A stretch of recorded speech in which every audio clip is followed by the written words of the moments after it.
Hi, today we are reading Winnie the Pooh, Chapter 4, in which Eeyore loses a tail and Pooh finds one. The old gray donkey Eeyore stood by himself in a thistly corner of the forest, his front feet well apart, his head on one side, and thought about things. Sometimes he thought sadly to himself, "Why?" And sometimes he thought, "Wherefore?" And sometimes he thought, "Inasmuch as which?" And sometimes he didn't quite know what he was thinking about. So, when Winnie the Pooh came stumping along, Eeyore was very glad to be able to stop thinking for a while, in order to say, "How do you do?" in a gloomy manner to him. "And how are you?" said Winnie the Pooh. Eeyore shook his head from side to side. "Not very how," he said. "I don't seem to have felt at all how for a long time."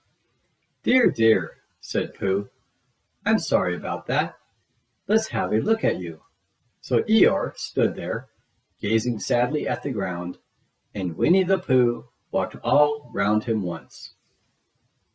"Why, what's happened to your tail?" he said in surprise. "What has happened to it?" said Eeyore. "It isn't there." "Are you sure?" "Well, either a tail is there or isn't there. You can't make a mistake about it. And yours isn't there." "Then what is?" "Nothing." "Let's have a look," said Eeyore, and he turned slowly round the place where his tail had been a little while ago, and then, finding that he couldn't catch up, he turned round the other way, until he came back to where he was at first, and then he put his head down and looked between his front legs, and at last he said, with a long, sad sigh, "I believe you're right." "Of course I'm right," said Pooh. "That accounts for a good deal," said Eeyore gloomily. "It explains everything. No wonder." "You must have left it somewhere," said Winnie the Pooh. "Somebody must have taken it," said Eeyore. "How like them," he added, after a long silence. Pooh felt that he ought to say something helpful about it, but it didn't quite know what, so he decided to do something helpful instead. "Eeyore," he said solemnly, "I, Winnie the Pooh, will find your tail for you." "Thank you, Pooh," answered Eeyore. "You're a real friend," said he. "Not like some," he said. So Winnie the Pooh went off to find Eeyore's tail. It was a fine spring morning in the forest as he started out. Little soft clouds played happily in the blue sky, skipping from time to time in front of the sun, as if they had come to put it out, and then sliding away suddenly so that the next might have his turn. Through them and between them the sun shone bravely, and a copse which had worn its furs all the year round seemed old and dowdy now beside the new green lace which the beeches had put on so prettily. Through copse and spinney marched Bear, down open slopes of gorse and heather, over rocky beds of streams, up steep banks of sandstone, into the heather again, and so at last, tired and hungry, to the 100-acre wood. For it was in the 100-acre wood that Owl lived. "And if anyone knows anything about anything," said Bear to himself, "it's Owl. Who knows something about something," he said. "Or my name's not Winnie the Pooh," he said. "Which it is," he added. So there you are. Owl lived at the Chestnuts, an old-world residence of great charm, which was grander than anybody else's, or seemed so to Bear, because it had both a knocker and a bell-pull. Underneath the knocker there was a notice which said, "Please ring if an answer is required." Underneath the bell-pull there was a notice which said, "Please knock if an answer is not required. These notices have been written by Christopher Robin, who was the only one in the forest who could spell, for Owl, wise though he was in many ways, able to read and write and spell his own name, Wool, but somehow went all to pieces over delicate words like measles and buttered toast. Winnie the Pooh read the notices very carefully, first from left to right, and afterwards, in case he had missed some of it, from right to left.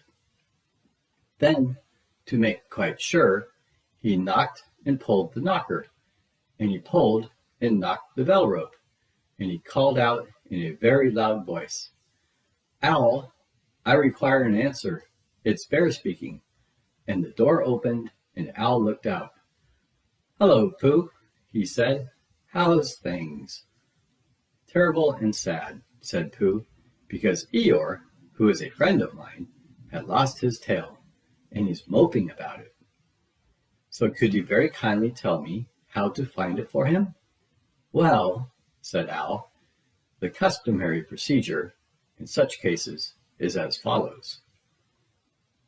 "What does crustamony proceed cake mean?" said Pooh. "For I am a bear of very little brain, and long words bother me. It means the thing to do." "As long as it means that, I don't mind," said Pooh humbly. "The thing to do is as follows. First, issue a reward. Then—" "Just a moment," said Pooh, holding up his paw. "What do we do to this?" "What you were saying. You sneezed just as you were going to tell me." "I didn't sneeze." "Yes, you did, Owl." "Excuse me, Pooh, I didn't. You can't sneeze without knowing it."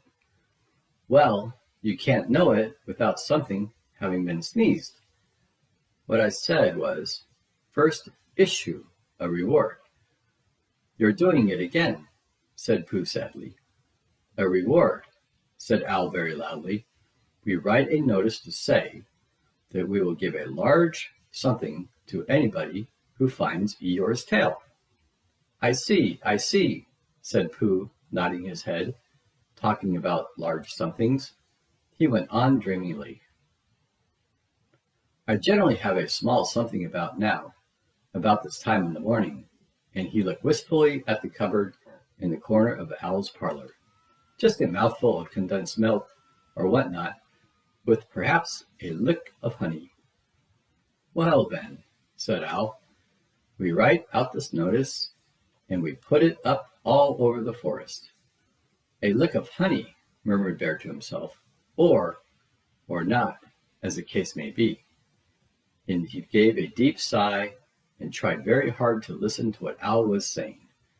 But Owl went on and on, using longer and longer words, until at last he came back to where he started, and he explained that the person to write out this notice was Christopher Robin. It was he who wrote the ones on my front door for me. Did you see them, Pooh?